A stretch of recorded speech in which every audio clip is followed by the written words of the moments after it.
السلام علیکم ناظرین، حامد میر نے حالیہ دنوں میں ایک کتاب لکھی جس کا نام ہے سچ بولنا منع ہے۔ انہوں نے اس کتاب میں ایسے سچ بیان کیے جو وہ الیکٹرانک میڈیا پر یا اپنے پروگرام میں نہیں بتا سکتے، لیکن سوشل میڈیا پر یا اپنی کتاب میں وہ سچ بول سکتے ہیں۔ آئیے پہلے حامد میر کی گفتگو سنتے ہیں، پھر اس پر بات کرتے ہیں۔ یہ کتاب ہے جو کہ میری کتاب ہے، تو یہ حال ہی میں پبلش ہوئی ہے۔ کتاب کا نام ہے سچ بولنا منع ہے۔ اب آپ میں سے بہت سے لوگ یہ کہہ سکتے ہیں کہ سچ تو آپ بول رہے ہیں، تو آپ کیسے کہتے ہیں کہ سچ بولنا منع ہے؟ تو سچ تو میں سوشل میڈیا پہ بول رہا ہوں نا، اپنے ٹی وی چینل پہ تو میں عمران خان کی تصویر یا ویڈیو نہیں دکھا سکتا۔ تو یہ کتاب یہی کہتی ہے کہ پابندی نہیں لگنی چاہیے اور ہیومن رائٹس جو ہیں ان کو پروٹیکشن ملنی چاہیے، آئین اور قانون کی بالادستی ہونی چاہیے، اور صحافت جو ہے اس کو غیر اعلانیہ سینسرشپ سے آزاد ہونا چاہیے۔ تو میں نے مناسب سمجھا کہ ہمارے بہت سے ایسے دوست جو کہ اس کتاب کے بارے میں کچھ جاننا چاہتے ہیں ان کو بھی بتا دیں، اور ٹائٹل کے بارے میں بھی بتا دیں کہ یہ ٹائٹل ہے کیا۔ دراصل ٹائٹل جو ہے اس میں آپ دیکھ رہے ہیں کہ دو بوٹ ہیں اور ان بوٹوں کے تسموں کے ساتھ مجھے باندھا گیا ہے، یعنی کہ صحافت کو باندھا گیا ہے۔ بوٹ کے نیچے قلم ہے اور جو مائک ہے وہ تار سمیت توڑ کے اس کو گلے کا پھندا بنا دیا گیا ہے، اور دو بوٹ ہیں ان کے تسموں کے ساتھ مجھے باندھا گیا ہے۔ تو اس میں نے تسمے نہیں پکڑے ہوئے بلکہ بوٹوں کے تسموں کے ساتھ مجھے باندھا گیا ہے۔ اب لوگوں نے پوچھا جی یہ اس کا مطلب کیا ہے؟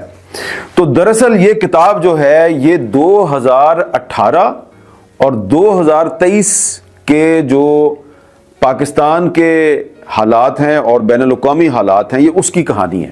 اور یہ جو 5 سال تھے 2018 سے لے کے 2023 تک، ان 5 سالوں کے دوران مئی 2021 سے لے کے مارچ 2022 تک مجھ پر پابندی تھی۔ حکومت وزیر اعظم عمران خان کی تھی، لیکن پابندی جو ہے وہ جنرل باجوہ نے اور جنرل فیض نے لگائی تھی۔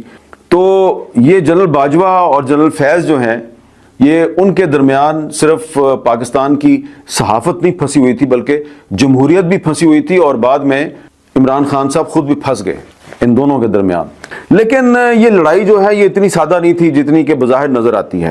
باجوہ صاحب کا خیال تھا کہ یہ ہمارے یس مین ہوں گے۔ تو میں نے جب عمران خان صاحب وزیر اعظم بن گئے تو میں نے ایک کالم لکھا، عمران خان آپ کا یس مین نہیں ہوگا، اور وہ کالم بھی اس میں شامل ہے، کیونکہ باجوہ صاحب جو ہیں وہ عمران خان سے کچھ ایسے کام کروانا چاہتے تھے جو کہ عمران خان کرنا نہیں چاہتے تھے۔ اچھا، اب کام تو یہ بہت سے تھے، لیکن اس میں میں آپ کو 2 یا 3 چیزیں بتاؤں گا، اور پھر آپ کو اس کتاب میں یہ بھی پتہ چلے گا کہ جو عمران خان اور جنرل باجوہ کے جو تعلقات خراب ہوئے تو ٹرننگ پوائنٹ کب آیا؟ یہ ٹرننگ پوائنٹ آیا تھا جب فروری 2021 میں پاکستانی فوج نے اور انڈین فوج نے لائن آف کنٹرول پہ سیز فائر کیا۔ تو اس کے بعد جو بیک ڈور چینل سے انگیجمنٹ تھی، اس بیک ڈور چینل سے فیصلہ کیا گیا کہ Indian prime minister Narendra Modi جو ہیں وہ اپریل 2021 میں پاکستان کا دورہ کریں گے۔ فورن آفس کو تو پتہ ہی نہیں تھا اس بات کا۔ تو جب یہ بات ہوئی تو عمران خان نے جنرل باجوہ صاحب سے کہا کہ کشمیر کے مسئلے کا کیا ہوگا، کیونکہ ادھر تو 5 اگست 2019 کو انڈیا نے وہاں پہ 370 کو سسپینڈ کر کے صورتحال اتنی خراب کر دیا، تو ہم مودی صاحب کو ادھر کیسے خوش آمدید کہیں گے؟ تو اس کے بعد پھر یہ جو اختلافات ہیں یہ کافی شدید ہو گئے، اور اس میں باجوہ صاحب کے بہت سے الزامات ہیں خان صاحب پہ، میری ذات پہ، ان کا جواب بھی اس میں موجود ہے۔ اور جو عمران خان صاحب کو یہ کہا گیا کہ آپ اسرائیل کو انگیج کریں، یہ 2019 کی بات ہے۔ تو عمران خان صاحب جو ہیں ان کے پاس بہت سے لوگ گئے اور انہوں نے ان کو یہ مشورہ دیا کہ آپ اسرائیل کو انگیج کریں۔ اس کی وجہ کیا تھی؟ وجہ یہ تھی کہ باجوہ صاحب کا خیال تھا کہ جو فروری 2019 میں پاکستان اور انڈیا کے درمیان ایک جنگ کی صورتحال پیدا ہوئی اور ایک ٹینشن پیدا ہوئی، تو اس میں اسرائیل جو ہے وہ انڈیا کے ساتھ تھا۔ تو وہ ہمیں یہ کہتے تھے کہ جی ہم نے مفت میں انڈیا کو اسرائیل کی صورت میں ایک اتحادی دے دیا ہے، اور بہت سے عرب کنٹریز نے اسرائیل کو تسلیم کر لیا ہے، ہم تسلیم نہیں کرتے، تو پاکستان میں اس پہ ڈیبیٹ ہونی چاہیے اور اسرائیل کو انگیج کرنے کی ضرورت ہے۔ اچھا، اسرائیل کو بیک چینل سے کافی سالوں سے انگیج کیا گیا ہے، لیکن عمران خان صاحب پہ کچھ زیادہ ہی دباؤ تھا کہ آپ اسرائیل کو انگیج کریں۔ اور ایک میٹنگ تھی پرائم منسٹر سیکریٹریٹ میں، اور اس میں بھی موجود تھا اور بھی کچھ لوگ موجود تھے۔ وہاں پہ عمران خان صاحب کو یہ مشورہ دیا گیا کہ آپ اسرائیل کو انگیج کریں، اور وہاں پر میں نے عمران خان صاحب سے کہا تھا کہ یہ قائد اعظم کا پاکستان ہے اور قائد اعظم کے پاکستان میں اسرائیل کے بارے میں وہی پالیسی چلنی چاہیے جو کہ قائد اعظم کی پالیسی تھی، اور خان صاحب نے میرے سے اتفاق کیا تھا۔ تو یہ بات ریکارڈ پر موجود ہے، جب عمران خان وزیر اعظم تھے اس وقت میں نے یہ بات اپنے کالم میں لکھ دی تھی، اور بعد کے جو حالات و واقعات ہیں وہ کیا ہوئے وہ آپ کے سامنے ہیں، اور جو انہوں نے 9 مہینے پابندی لگائی رکھی اس کا بھی اس میں ذکر ہے۔ اور پھر اس کے بعد 9 مئی 2022 آ گیا۔ تو 9 مئی 2022 جب آیا اور تحریک انصاف کے بہت سے جو رہنما اور کارکن ہیں ان پہ مقدمات قائم ہوئے، 2023 میں سپریم کورٹ آف پاکستان نے یہ کہا تھا کہ خیبر پختونخوا اور پنجاب میں اسمبلی ڈیزالو ہو گیا ہے، 90 دن کے اندر الیکشن کروایا جائے، 90 دن کے اندر الیکشن نہیں کروایا گیا۔ تو ایک آپ کو اس میں تھوڑا سا ایک ماتم نظر آئے گا۔ میری تحریر کی صورت میں میں نے بڑا ماتم کیا ہے کہ جی 2023 تھا نا، جو یہ آئین پاکستان کی تشکیل کی 50ویں سالگرہ کا سال تھا، لیکن اس 2023 میں سقوط آئین ہو گیا۔ ایک سقوط ڈھاکہ تھا، ایک سقوط آئین ہو گیا۔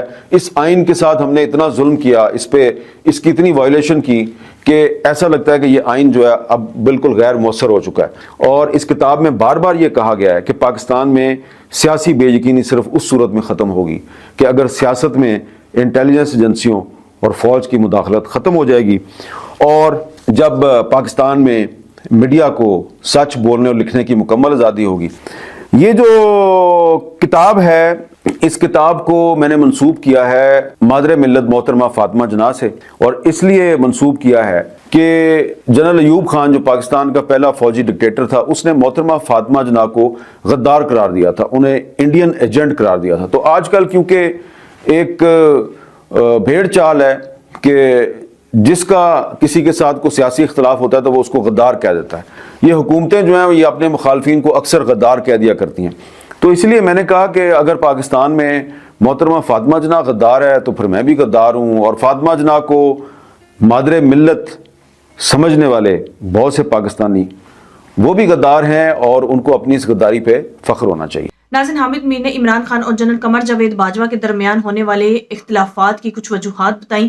حامد میر کے مطابق عمران خان اور جنرل باجوہ کے درمیان ہونے والے اختلافات کی 2 سے 3 وجوہات تھیں۔ ایک تو یہ کہ وہ مودی سے تعلقات بہتر کرنا چاہتے تھے، جبکہ مسئلہ کشمیر اپنی جگہ پر تھا، جبکہ عمران خان کا موقف یہ تھا کہ انڈیا سے تب تک تعلقات بہتر نہیں ہو سکتے جب تک مسئلہ کشمیر حل نہیں ہو جاتا۔ دوسری طرف حامد میر کے مطابق جنرل قمر جاوید باجوہ عمران خان پر پریشر ڈالتے تھے کہ وہ اسرائیل کو تسلیم کرے، جبکہ عمران خان کا موقف وہی تھا جو قائد اعظم کا تھا کہ وہ اسرائیل کو تسلیم نہیں کر سکتے کیونکہ یہ فلسطینیوں کا حق ہے اور وہ فلسطینیوں کے ساتھ ظلم و زیادتی کرتے ہیں۔ ناظرین، یہ کچھ وجوہات تھی جس کی وجہ سے عمران خان اور جنرل قمر جاوید باجوہ کے درمیان اختلافات اس حد تک بڑھ گئے کہ عمران خان کو وزارت عظمیٰ سے بھی ہاتھ دھونا پڑے۔ لیکن ناظرین، عمران خان کی اپنے ملک و قوم کے ساتھ وفاداری اس حد تک تھی کہ انہوں نے وزارت عظمیٰ سے ہاتھ دھو لیے، لیکن انہوں نے ملک و قوم کے ساتھ غداری نہیں کی۔ لیکن انہوں نے جنرل باجوہ کی ناجائز باتوں کو تسلیم ہرگز نہیں کیا، نہ ہی انہوں نے مودی کو پاکستان آنے دیا اور نہ ہی اسرائیل کو تسلیم کیا۔ ناظرین، یہی وجہ ہے کہ عمران خان آج بھی امت مسلمہ کے لیے اور پاکستان کے لیے لڑ رہے ہیں اور آج بھی جیل میں ہیں۔